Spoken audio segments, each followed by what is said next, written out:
I'll save it for tomorrow. Good morning. This is the House Appropriations Committee. It is Wednesday, April 22nd, 2026. It's just after 10 a.m. and we are going to hear a little bit more about a topic that has interested us for a while, but we couldn't spend a lot of time on it during the budget. And that's the workforce report and reclassification project. Well, two topics actually. It's in the Department of Human Resources. If you want to join us at the table, that would be great. You've got friends with you, I think, here and online. So if everybody wants to introduce themselves and then get started, thanks. I am Beth Fastigi. I am the Human Resources Commissioner. And online is Doug Pine, and he is a director in our Human Resources Department, spanning a wide range of important pieces, HR pieces. Great. Yeah. So I do have a paper copy of the workforce report. If somebody wants, I can pass that one around for you guys. And I thought that if it's okay with the committee, we would start with the classification compensation project, and then move over to the workforce report and talk about the state of our workforce. And I believe the committee should have PowerPoints of both. Yes, these are on our website and some of us have community copies. So We are calling our classification compensation project our Modernization of Career Architecture and Pay project, our MAP project. A lot of this project involves mapping to jobs with certain classifications. So it's an acronym for the project. And as I said, Doug Pine is our project sponsor, so he will be able to answer more detailed questions than I would be able to answer. But we got funding for this, an Act 27 last year, big bill, a one-time appropriation of $1.575 million in the general fund. At the time, we had already put the project out to bid, so we were off and running July 1st. As soon as the appropriation became available, we started working with our vendor, Mercer, on the project. And we are 9 months into the project, which is expected to be about 24 months. And we're meeting our project milestones and have expended approximately 20% of the funding. you could back up just a minute, Commissioner. How many classifications did we have? I was looking through, I'm not sure I saw the original number. Wasn't it? We have about 2,000 now. About 2,000 now. Yeah. What are you thinking you're going to end up with? Around? Under 1,000. Under 1,000.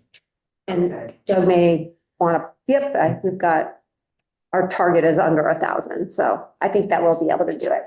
Okay.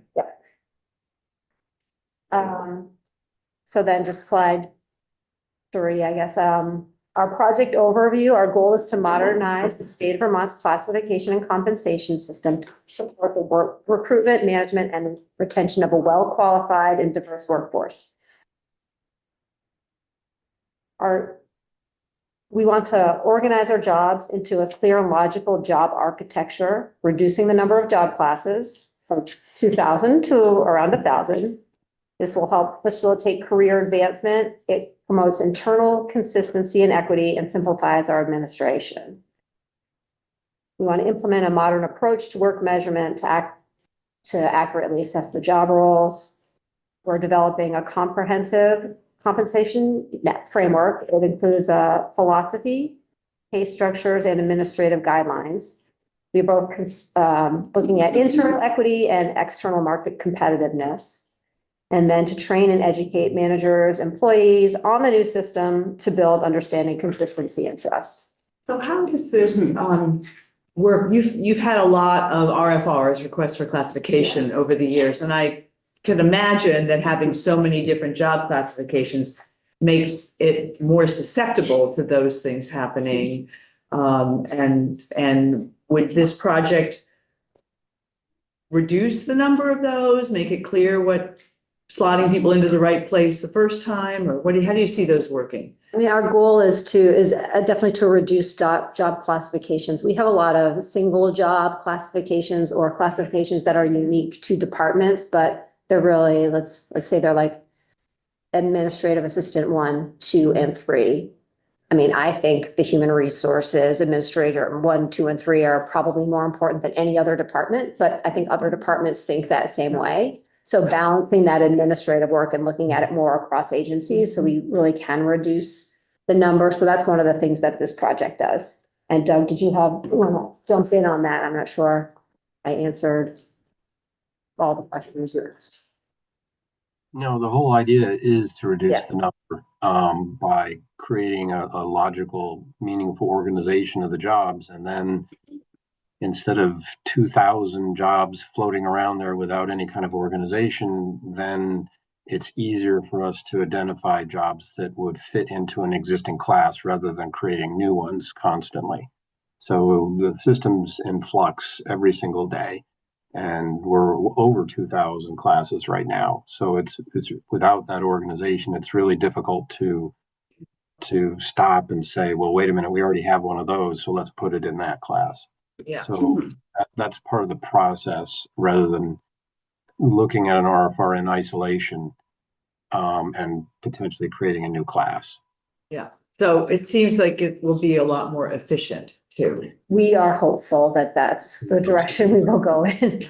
Another question, Wayne? Yeah, so there's that done there's, how are you gonna deal with, so like in some, like the science kind of fish and wildlife, some of the places where you're hiring maybe PhDs that have, some specialization, and should be able to make a class. I would think they would be able to address that, but sometimes it has felt as if you have difficulty recruiting people because classifications aren't going to match up properly.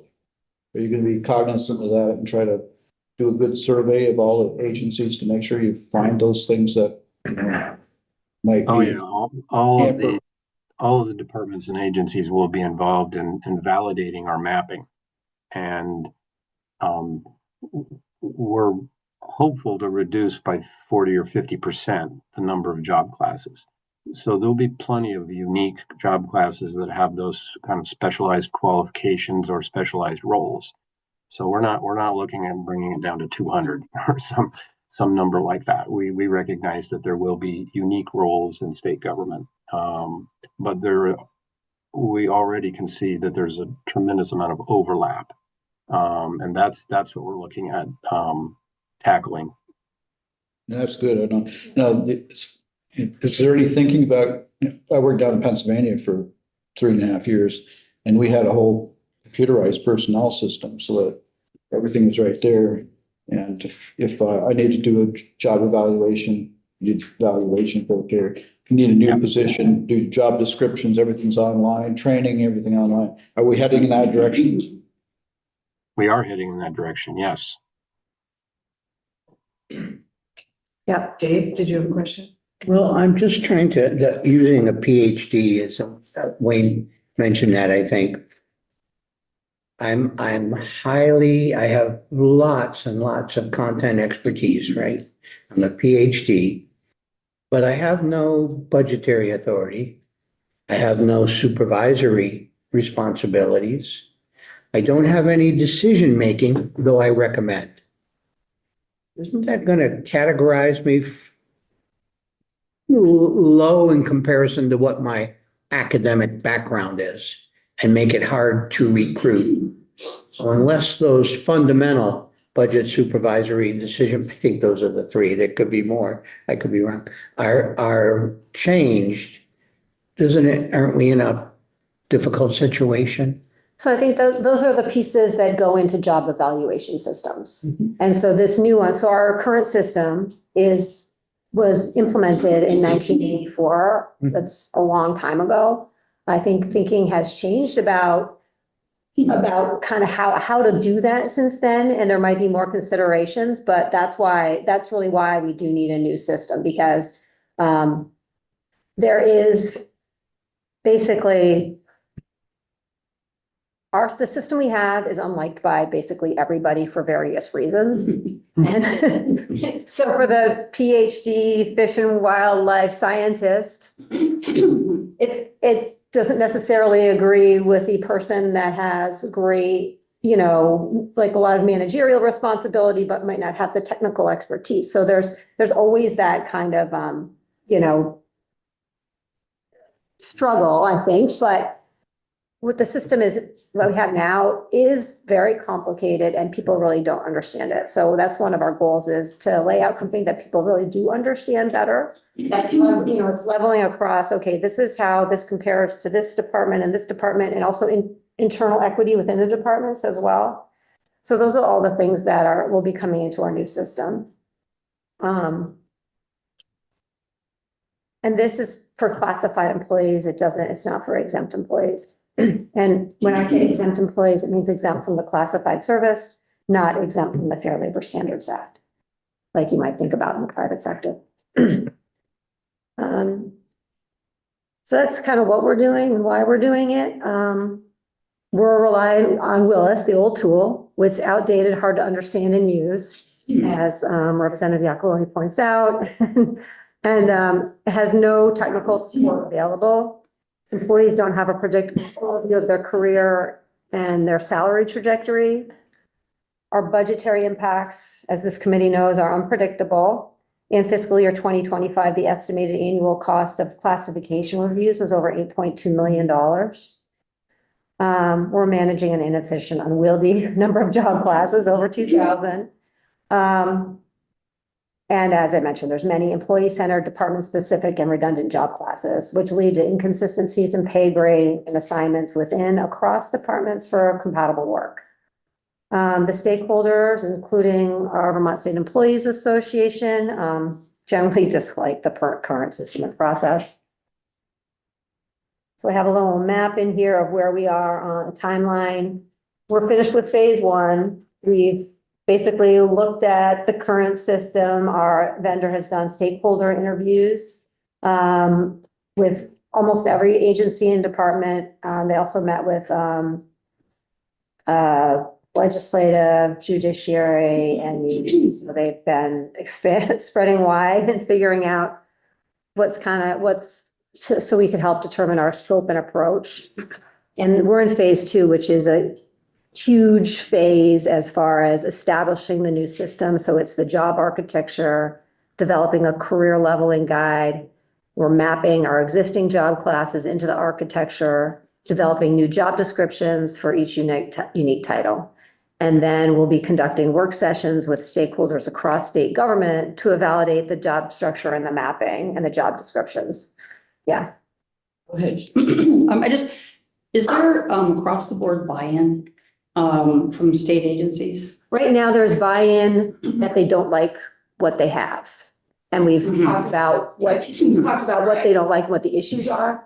We haven't presented the new plan yet, so that's our next step. So once we have the architecture designed, then we go out and get the feedback, and here's what we have. And I so far, I mean, the people who have seen it so far internally at HR are extremely excited about it. So I think, Doug, I don't know if you have anything else you want to add about that right now, but. Well, we had a whole group of stakeholders who were involved with us and the consultant to come up with the initial design of the architecture. So we had representatives from all the agencies all across state government that participated in a full day workshop to do that initial design of the architecture. So we've already involved departments in that first step. The next step will be validating and the mapping that's already been done. Right now, we're kind of internally validate. Yeah, so we're doing the internal validation before we expand that out to. I can see checking the consultants work before we. Yeah, my question really came from it was in response to the comment that you made about there are, a lot of the classifications are kind of agency specific or department specific, and there are rationales for that, and it could I can imagine that you would just run into resistance. And I am confident I am not going to love everything that they've come up for DHR. Like, I'll be like, okay, yeah, all right, but I think there's a lot of ownership in departments of this thing. And yes, people are, this job is unique, this job is special, and they are, like, people are unique and people have, our employees have very specialized talents, but that doesn't mean from a classification perspective that the skills and abilities to do the work and that you can't have them in the same job classification, even if the jobs are not the same actual work. So, yeah, I mean, I think people are we know the system we have and we're comfortable with it, but it's extremely outdated. And it is change management will be a big component, that educational piece and change management piece. Has Mercer been told that this is a budget neutral exercise? No, And it's not the purpose of what they're doing, but is it in your intent when you're done, it will be budget neutral, or will more budgeting for higher compensation be needed? we're mapping people to new pay charts. And knowing that our compensation is bargained, and there will be people that probably would be mapped higher and lower. It is unlikely that it would be budget neutral, as it's very difficult and probably and would be very difficult to lower somebody's salary. That would not be a very it's not a very employee-centric idea, so. I would have voted for that at times. Right, for lowering your own salary? No, Or well, something? mine got lowered voluntarily, but. Right, yeah, no, so I think I think that's a piece of it as well, and there will likely be some budgetary implications, and then if we move forward to the compensation piece as well. And if we are looking at new pay charts, that's an additional whole larger discussion that DHR cannot do that unilaterally. That all has to be negotiated, and we have to have funding for whatever we implement. So that is a big complicated piece of the project. I mean, right now we can get the new architecture in place and we can slot people into new pay grades. But we would be, I don't know that we could actually lower someone's compensation. I would think you couldn't, but the cost, I would expect the costs are gonna go up. Right. On the other hand, you've had all these RFRs. Yeah. So presumably those costs, the costs started going up with the RFRs. Right. And so it may not go up as much as it would have if you hadn't had those. Yeah, I'm guessing. Lynn, and then John, and then Wayne. that's why you're the chair. That was an excellent answer. I also managed 500 employees in my life and did payroll. Yeah. And all that stuff. Yeah, one of the things, if you're going to make it simplified and more efficient and it's just easier to manage, Yeah, would there be any resulting combination of jobs or merging of jobs or things that might actually be better? so Your architecture would be different than what it is now. So what would there be, maybe savings isn't the right word, but would be? I think there will be efficiencies in changing work, like for example, thinking of my department, I have 3 employees that do primarily job reclassifications.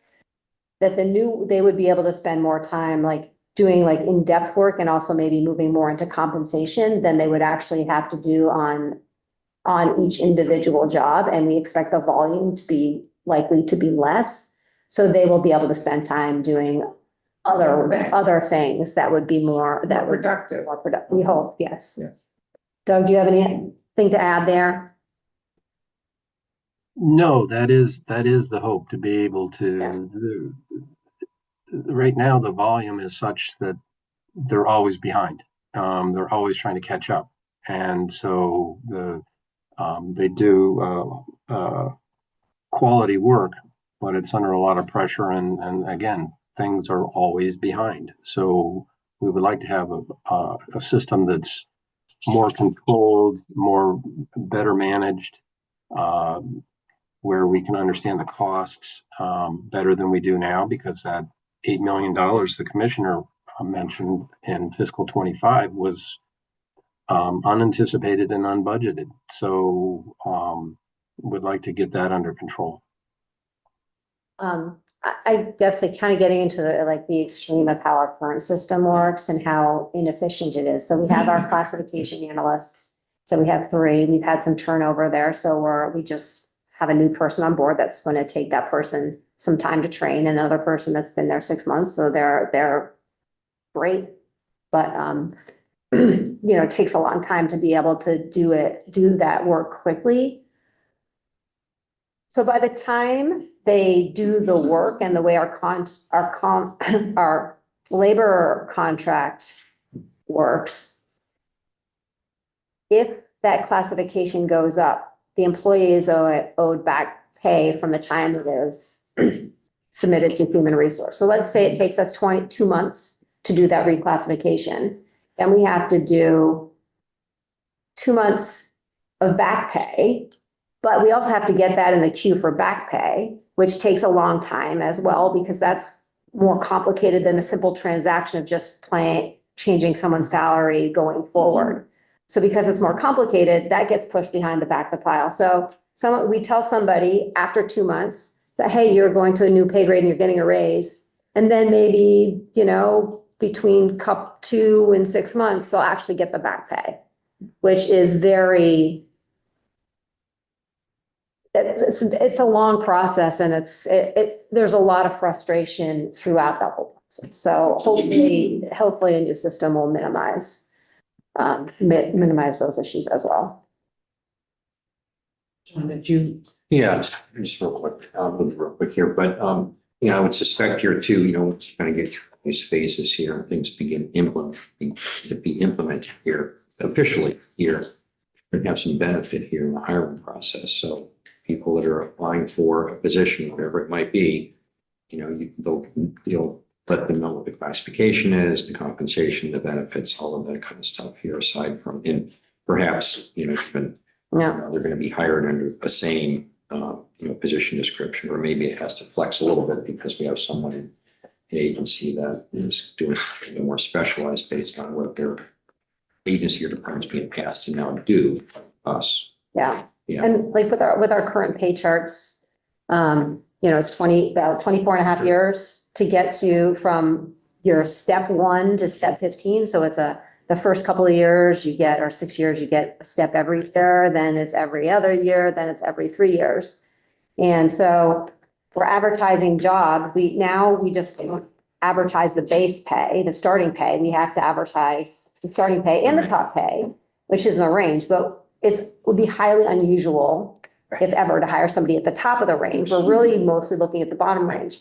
So when someone's saying, I'm going to get this job and it's $20 an hour, but I could get $40 an hour, but I might not get $40 an hour for 20 years.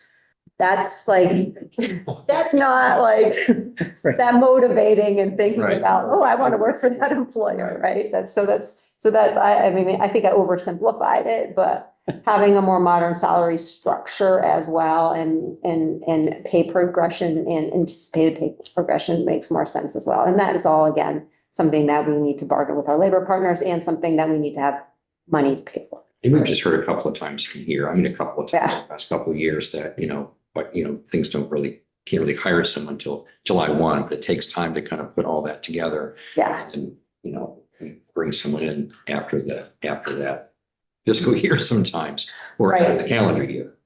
Yeah. Did you get your question answered, Wayne? Wayne and then Liz. So I could imagine that when you start consolidating some of these into single ones, that somebody's going to be higher paid in one of them than the other merging in. And if you're forced then to pump everybody up to the highest level every time, then that's going to have increased costs statewide in terms of the overall personnel budget. So have you done any modeling? Have you thought about maybe too big to model the whole thing, but you could model an agency or some where you have the scheme that you're going to have the existing scheme now, and say, okay, if we merge these in, how much would the cost difference be, so that you could estimate across state government how much, what proportion, we might have to pay extra for personnel. You thought about that? That's for Doug. I don't know if we've done any modeling yet. I probably not, because I don't think we're that point. That's coming. So first, to answer your question, first we need to do the mapping, at least the preliminary mapping and the tools that Mercer is bringing to the table are really quite sophisticated, and we'll be able to see where there are commonalities, where there are opportunities to consolidate job titles.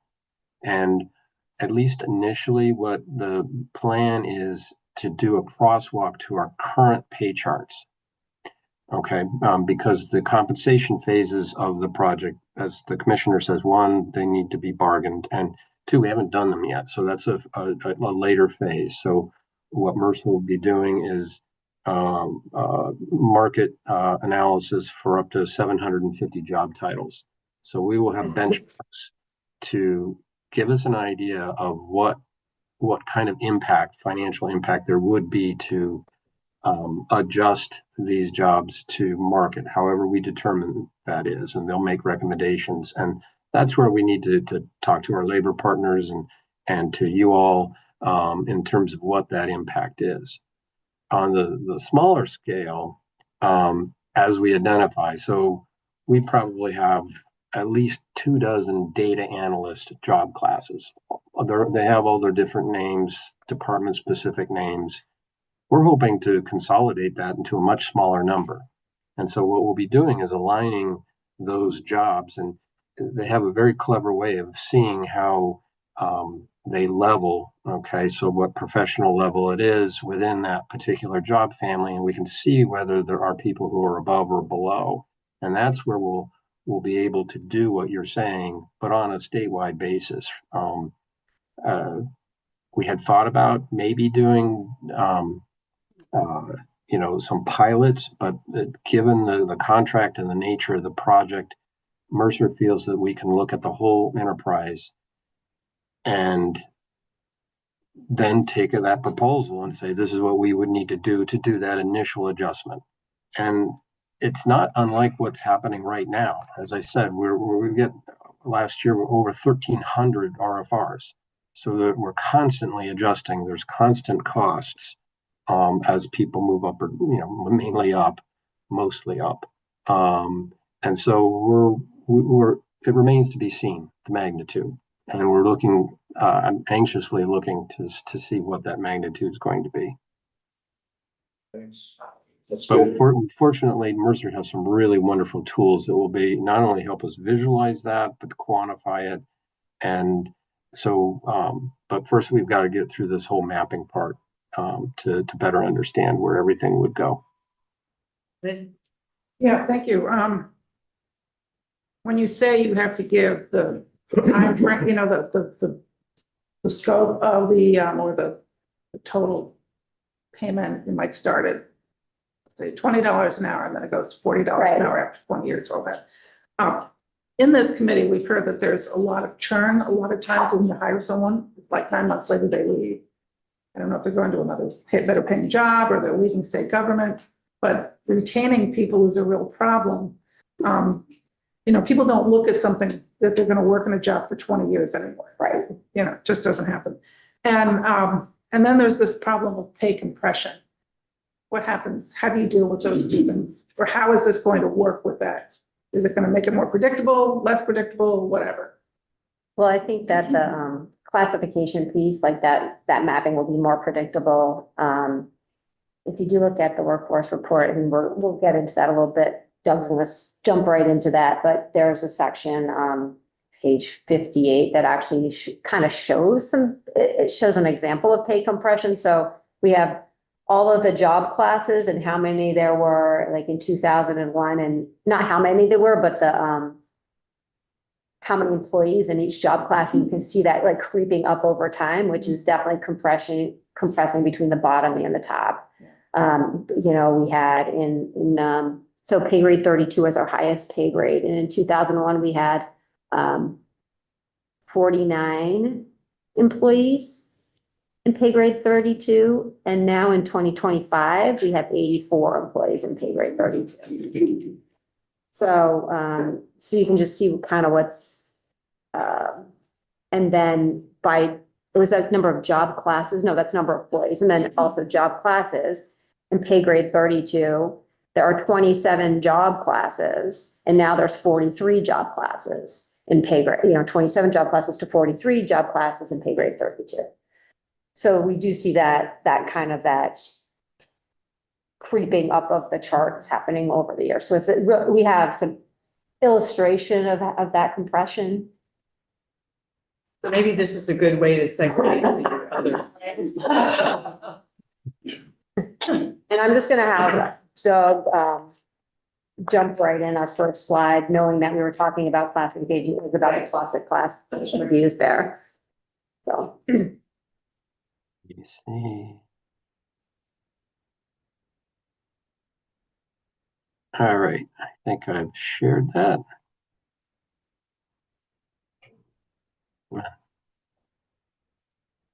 There we go. For the record, my name's Douglas Pine. I'm a HR director in the Department of Human Resources, and I oversee the talent acquisition division, classification and compensation, and I've been producing the workforce report for quite a number of years. So I enjoy talking about this. So the first slide I threw in here just because it's fits in with what we've been talking about with the class comp modernization project. And so this just illustrates, this was in there and I pulled out last year's, but this illustrates the volume, not only the volume, but the impact of classification reviews. So in fiscal 25, we received RFRs for almost 400 of our job classes. That's about 20% of all of our job classes. And this is consistent year to year. And it impacted over 1,300 employees. That's a lot. And that constant churn, this is year after year, that constant churn, that demand has kept us from really being able to manage the system better. Many states will not take RFRs constantly, but they will pledge that they will review every single job X number of years. So every X number of years, every single job would be evaluated rather than constantly being reactive. We can't be actively managing these jobs because they're dealing with the constant flow in. And last year, the budget, the estimated annualized cost was over $8 million. And that's consistent year to year, anywhere from That's not an increase of 8 million. Yeah. Yes.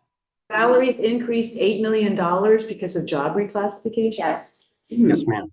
Right. On page, you can see it on the table 50 on page 60 of the workforce report. Yeah. It's the historical cost over the past since 2001. So 2001, it was 2.1 million. 2002, 6.2 million. 2003, 7.1 million. 2004, 5.4 million. This year, 8.2 million. The desire is to. I'm sorry, I'm just sort of pausing and gasping here internally. That's, I We have no appreciate idea. the 1.175 million to help us try to tackle kind of the budgetary impacts there. I mean, it's, yeah. Yeah. So there, will there be other, yeah, so I think that, Okay, okay. yeah, just sort of taking a deep breath here. Okay. Yeah, that usually stops people right there. Again, not only the volume, again, each year we're looking at approximately a fifth of our job classes over and over again. And So have we been 80 underpaying or, I mean, I think about, what does this mean? Have we been underpaying all these years? And then what happens, when you have a 3% budget increase and this covers a whole lot of budget increase because you have to do it. Because our classification system and our pay system are basically one and the same. And that's what's created this problem of the constant reclassifications, where really we have the pay should be in a separate bucket. You should be looking at a lot of different factors when you're looking at pay. You should also be looking at, how like there's different components to a whole classification compensation system. And we've got everything all tied up into this one little classification bucket where it should be spread out so that, even if the work level is the same, you would think like if it's the exact same work level that everybody should be paid the same. However, there's job demands. So when you're looking at medical professionals, for example, nurses or doctors, like those have what we call market factors. So we go to the regular pay chart, but then we bump them up because we can't recruit. If where the job is classified, we wouldn't be able to recruit a nurse to work at the psychiatric care hospital. And that goes back to having the old system. Right. So instead of having that all into, okay, this is they're special and have a different, like, if there's a way to, and there is a way to look at the market within as part of the system as well, and how we incorporate that is part of the project. And different states do that different ways.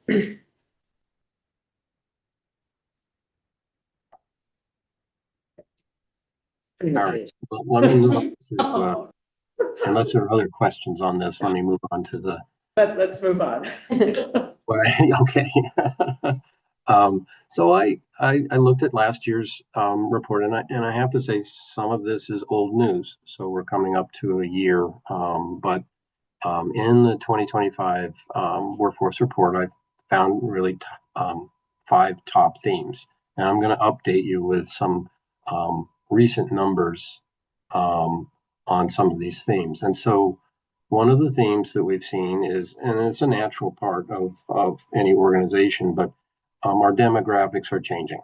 And so what we saw last year is the millennial demographic has officially become the largest generation in our state workforce, accounting for about 41%. And conversely, baby boomers are rapidly declining, even more so in the last year.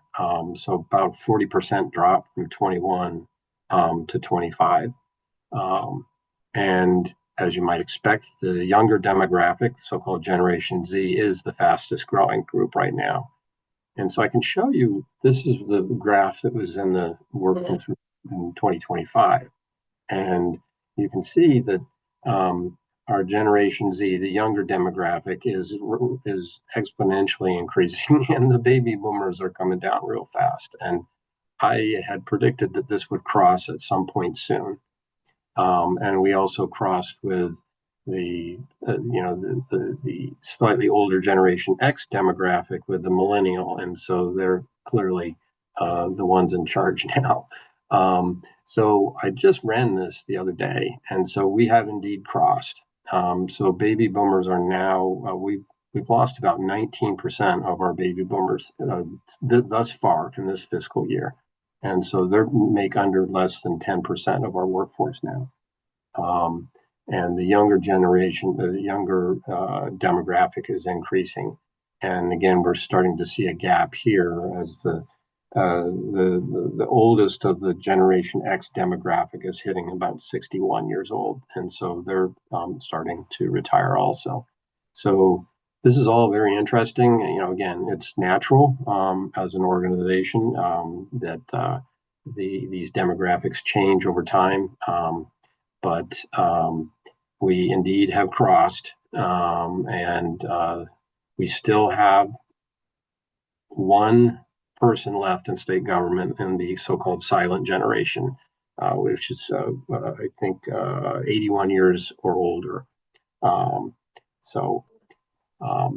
Anyway, we'll continue to watch that and the implications in terms of benefits and how we manage and so on.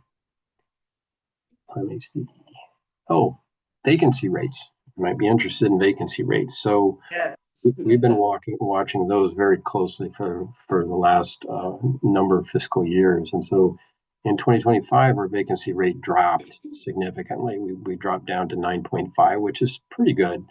Down from 11.3 the previous year, and we peaked in 2022 at almost 13% vacancy rate, which is historically really high. We had been running historically, maybe 7% would be a decent, expected vacancy rate, and so we haven't gotten quite down to that. The 9 or so might be the new normal. I just ran this week, or just took a look at our dashboard on this, and it stands at 9.5. So we haven't moved it much lower, or it hasn't gone any higher than the end of the last fiscal year. But we certainly brought it down considerably from those peak years, post-pandemic peak years. We have a question here too. Yeah, Yes. I am wondering if the report includes a breakdown of like, where are the vacancy rates the highest? And have they been kind of chronically high in those different departments? Table 21A, page 28 is a vacancy rate by department by the fiscal year. Goes back to 2021. So we do have that data. Yep. So there'll be vacancy rates both by department, and I did the top 25 or so most populous job classes. Our largest job class is the vacancy rates, and also the vacancy rates, the highest vacancy rates for various jobs. I don't have a slide for that, but it is in the report on table 21B. And so most of our classes have settled down into that more or less normal range, and where we still continue to see high vacancy rates are primarily in the 24/7 facilities, whether they be nurses, correctional officers, licensed nursing assistants, and so on. Those are, and historically, those have always been places where we've had higher vacancy rates because they're tough jobs, and so there's a higher level of turnover. But overall, most departments are doing pretty well in terms of their vacancy rates right now. All right. Thanks for pointing out where that is in the report. You're welcome. Moving on from vacancy rates, turnover. So we track turnover closely. And the end of fiscal 25, it was relatively flat. It was just a slight up from the previous year. So we ended the year with an overall turnover rate of 12.0%. But what was really interesting was for the third consecutive fiscal year, we had historically low rates of retirement, very low rates of retirement, around 2.6%. It was only around 200 employees, and at one year, actually fewer than 200 employees. For us, we generally run around, historically, we've run around 250 to 300 perhaps retirements per year. So when we were under 200, that was very low. And we ran that way for 3 years. What I can tell you is that it's changed a little bit. And so I did do a projection for you, just based on our 21 pay periods so far this year. We're trending up turnover, but not dramatically. So right now, just based on 21 pay periods, we're looking at something around 12.6, 12 to 13%. We've got another 5 pay periods to go, so we'll see how solid the number that is. But what is interesting is we have had the increase has primarily been driven by that increase in retirements, and so this year we're already at more retirements than we've seen in several years since 2022, and we could approach 300. We'll see, maybe a little bit less. So we have seen, and that feeds into that demographic change also, that a lot of the older demographic has made the decision to retire. And so the baby boomer, that demographic has gone down. So I suppose one of the stories in the next workforce report will be the increase in retirements this fiscal year. So I want to go back to turnover for a minute, and it's interesting that you're seeing overall turnover. I'm also interested in turnover in the first 30 days, in the first 6 months, in the first year, however you track those things, because that's a different kind of turnover than Yes. people retiring. Yes. Oh, I track all sorts of stuff in there. I don't have the slides here for you today. In the workforce reports. Yeah, table 30, you're going to find that on table 35, turnover rate and type of separation by employee demographics, and then by length of service. So less than 5 years, there's a much higher rate of, 80% of people, it looks like, have voluntary terminations in their first 5 years, where when you get to people of 35 years or more, where they leave is because they're retiring. And then there's, I think you also have, table 36 is the length of service before voluntary termination. And in year one, That's Yeah. 41.6% leave yes, in the first year that they're hired. So that to me is the worrisome number, not the 12.5% over, which, maybe speaks to onboarding or hiring the right people in the first place. I don't know. How do you look at that? And how do you think about reducing it?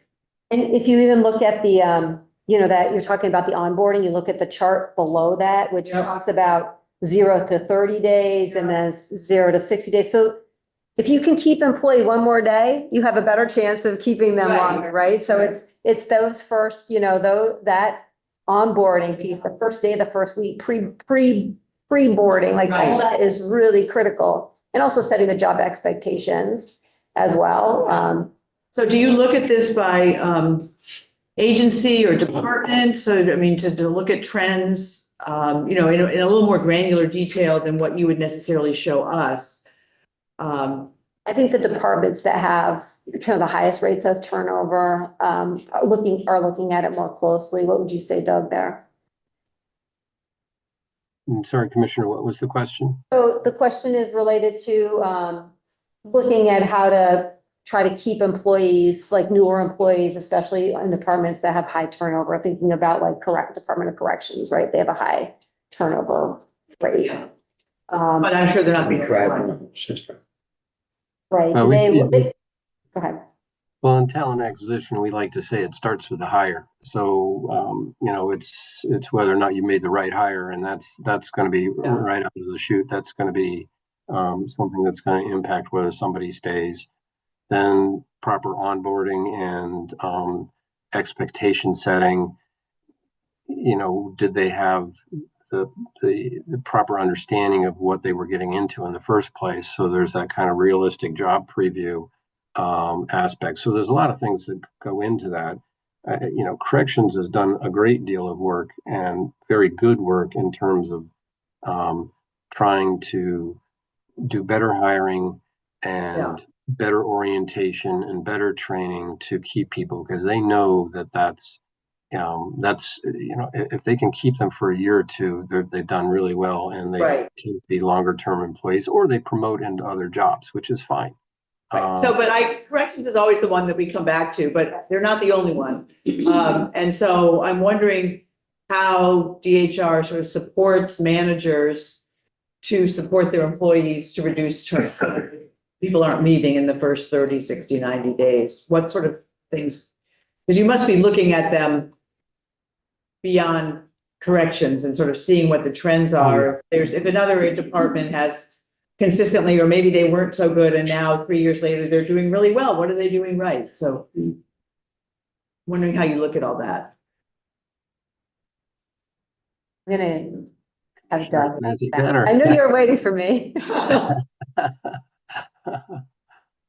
So There's So no Doug, one- yeah. There's no one thing that we can look at. And so our workforce development division does work with departments on training around put everything from performance management to culture to the onboarding experience and so on. So it's there's not one thing that we can do. So we use this data to try to identify where we have issues, and there's a table in there that talks about the level of voluntary and involuntary retirements and so on. And so the column that's voluntary turnover or voluntary separations is, that's the red flag, and that's the one that we're looking at. And so those departments, sometimes can be fluctuations based on small numbers, but other times it's a consistent thing. And that's where we attempt both, not only us centrally, but the departments are concerned with that too, because it affects their bottom line and their ability to meet their goals. So, a department like mental health or veterans home, I know we've been working with them like crazy to help them bring down their turnover rates. And it involves, it's a whole basket of kind of solutions that can be used to address those things, from compensation to, to again, the onboarding, but and properly managing those folks, having your managers be well trained as managers. So it's a whole basket of things to try to address those. But we have the numbers. We do our best to push those out to leadership to act on those. Every department is different in their situation, and there's not one tool or solution for each department. Yeah. Okay, go ahead. Like Fish and Wildlife, we didn't have a problem with retaining people. Problem was when you had a problem person, being able to deal with the person with an attitude problem. Yeah, Fish and Wildlife is a department with extremely low turnover rate. Historically, they've always been among the lowest rates of turnover. Yeah. Yeah, well, I guess be outside and do fun things. Animals don't pop back. Working in healthcare and things like that are, that are pretty stressful in different ways. Imagine beside. Scientists, like working at. Yeah, Marty has a question. Regarding that, I would think obviously recruitment is important. You need to make the right hire to start with, as you mentioned. And I see your advertisements in the 7 days and in my local newspaper and places like that. Have you looked at other channels for talent acquisition, for recruitment, in order to maybe widen your pool of who might be interested in these jobs, any jobs? Well, we'll get to that in just a minute, but yes, ma'am, Okay. we absolutely have. We rely on everything from social media networks. We push out our jobs through various sites such as Indeed. In the last at least 5 years, we've gone to direct sourcing. That is, going to these databases and identifying people who might be good applicants and inviting them, saying, "Hey, have you seen this job?" So we're extremely active in our outreach of potentially great candidates for departments to consider. And as you'll see in a little bit, right now we are overwhelmed with applicants. When I get to that part. Okay, we'll look forward to that page. Well, I did one of the other themes that we saw is we had record high diversity representation at the end of the fiscal year. And so we ended up the year with a 7.6% of our classified workforce. And that has increased 70% since fiscal 21. So, and again, I just ran, it was 7.1 at the end of 25. It's 7.6 currently. So we will see where we end the fiscal year, but we've also done an excellent job of attracting a diverse candidate pool for departments to consider. And so that has been working really well. What is that in terms of numbers of employees? What does 7.6% equal? Oh, God, you got me there. It's, I got the number. It's in there. It's, let's see. Commissioner may beat me. Hold on a second. Yeah, let me just, I think I flipped over. I already see that page. Go to, table 60, page 70. 600. I was going to say 600. It's close to 600. It's Okay, around 600 right now. Out of about 8,000. okay. Great, thank you. That's in table 61. 61, okay. Let's see. Okay, here's our changing labor market. So that's really been I think that's going to be a huge theme for the next workforce report, but we were seeing it even last fiscal year. So we actually saw a decrease in fiscal 25 in the number of applications. So you can see on the chart here that we, the number was still higher than some of these years, but we had been increasing. Large part because we had that high vacancy rate that we were trying to bring down, so we had a lot of job openings. But applicant volume has just gone through the ceiling this fiscal year. We probably will end the year. Right now, we've exceeded the number of applications submitted in the last 5 fiscal years. Will be close to, if not greater than 40,000 applications this fiscal year, which we have not seen since pre-pandemic times in 2018 2019. We used to run 40 to 50,000 applications a year, and maybe 16 to 18,000 applicants. So our volume is up significantly. And I was going to illustrate this another way. We were going on for quite some time where we had 60, 70 plus, sometimes 80% of our job openings had fewer than 5 applicants. Right now, we're running on average almost 5 applicants per opening, which means other openings have far more than that.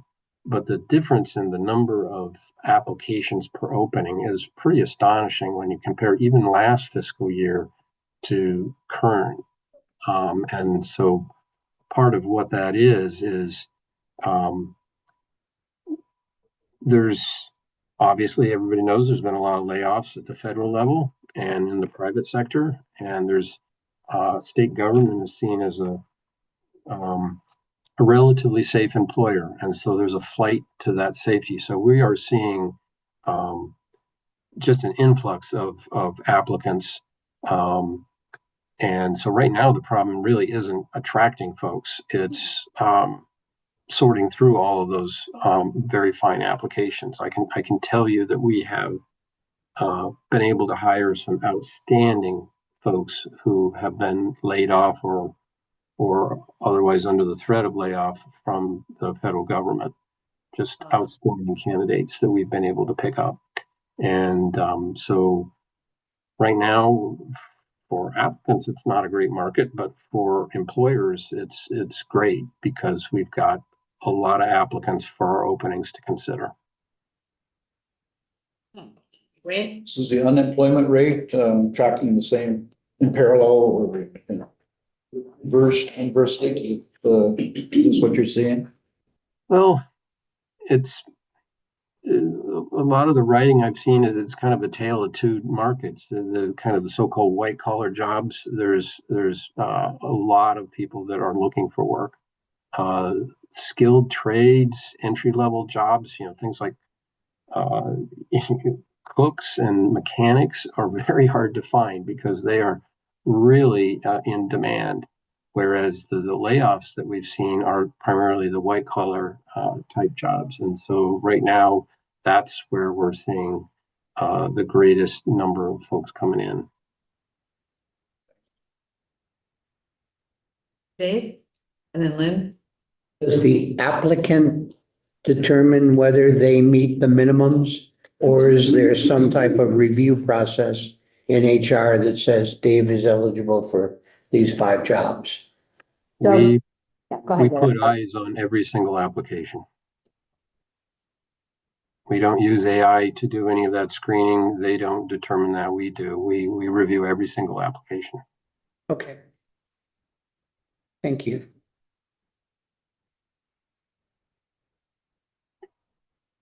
You know, during the pandemic and post-pandemic, we had people who decided that they wanted to change careers, they retired, they did. I mean, it was hard to get people to go and even apply for a job. It was like really, really, I mean, probably, I'm sure you have that same record here before are we just going back to normal now, where we're going to have people who actually do need to have a job and decided that they can't wing it like they did there for a while? This is my own, no evidence behind this whatsoever, but I think that some of the increased applications, as well as what's happening with the white collar jobs, is that we do have really great healthcare benefits. And then with the higher cost on in the individual plans on the exchange, some people are looking for a job that does have healthcare benefits. So I think that's helped us quite a bit. And that might be somebody who, as you're saying, I think I'm going to do my own thing, be self-employed, but then realizing maybe one person in the household, or I need to find something. It was fine as long as I could, as long as I could afford my healthcare, but now they're looking for something that, well, maybe they can afford healthcare. So I think that's benefited us as an employer. Do you see an increase in part-time job applicants?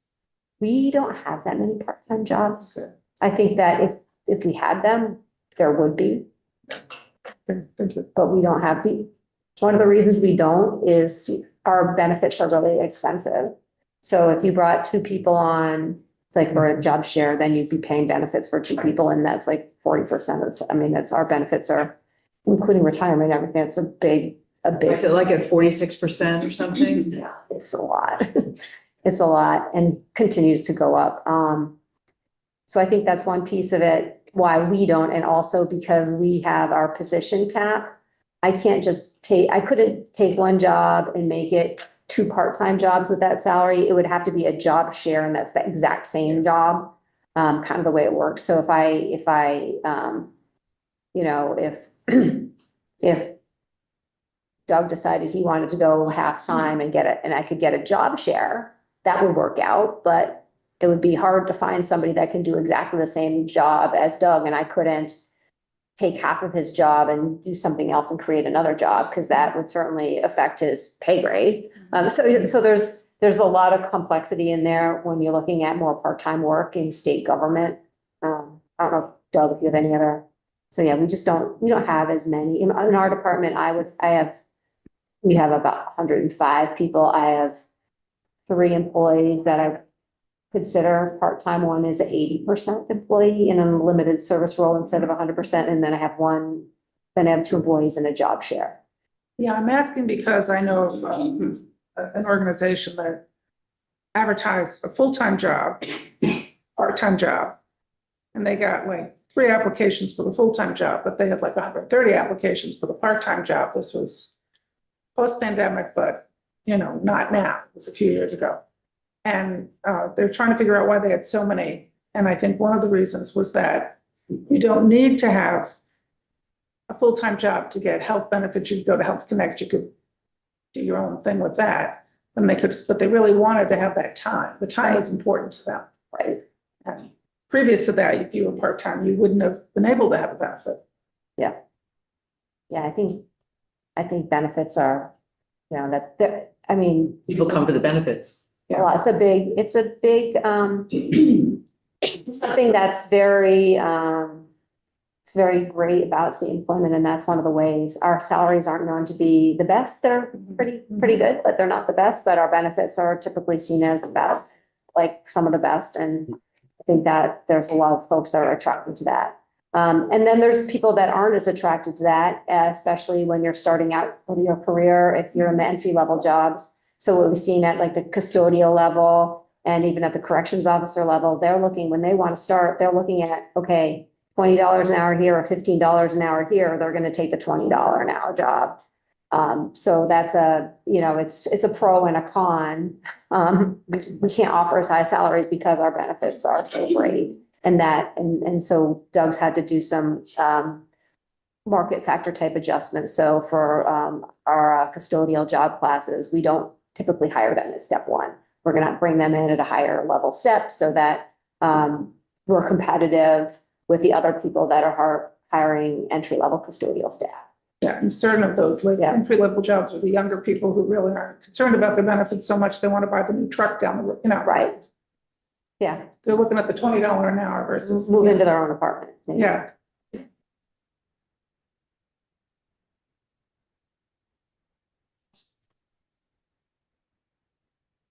Annie, this report has lots of good data in it, though. It's really helpful.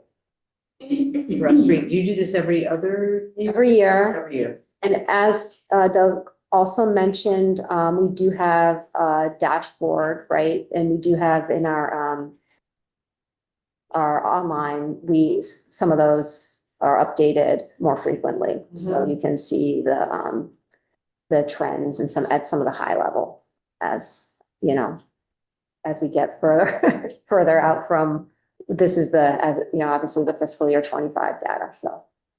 Right, and this comes out when, in the fall? No, January 15th. January 15th. When all the reports were due. Yeah, exactly.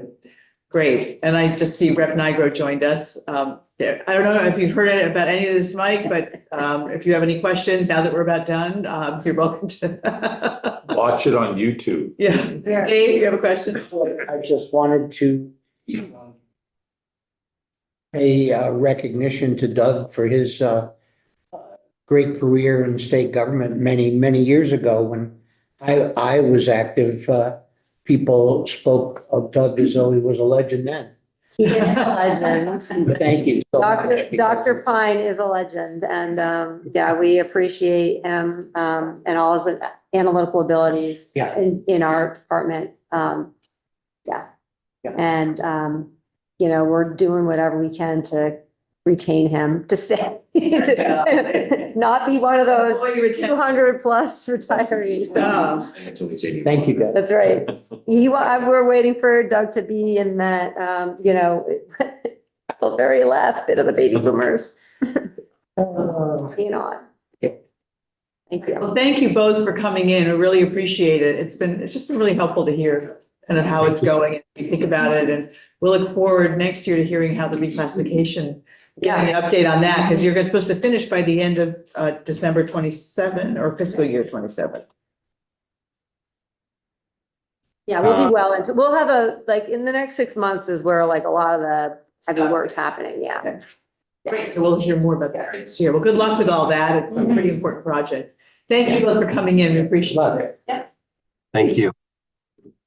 So, committee, that was this morning's activity on the floor. Then we'll be on the floor this afternoon, and the floor shouldn't be too long. And after the floor, we're going to come back, and Ted Barnett from Joint Fiscal Office will have an issue brief on demographics. He's giving that as we speak in the House Ways and Means right now. So he's going to come in and talk to us about that. And on the floor, we're going to get a bill today. So we'll review that tomorrow. It's a vote rehab bill. I think there may be pretty ones. I haven't really had a chance to look at it yet. That's the only bill I know of. There's some others that are coming to us, but have to go to Ways and Means first and then to us. So we'll be getting a sprinkling of bills, but I don't see a major influx like we have a crossover. And the budget should be voted out of Senate Finance Thursday, and then it'll be on the floor next week, and we'll get it at the end of next week here in committee to decide what we'll do with it. That's everything I know about bills for the moment. Nothing on the ed bill. Nothing on the ed bill.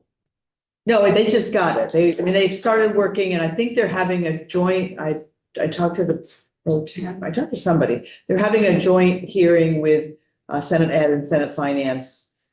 That might be tomorrow. I'm not sure. I have to look at it. Is it this afternoon? Okay.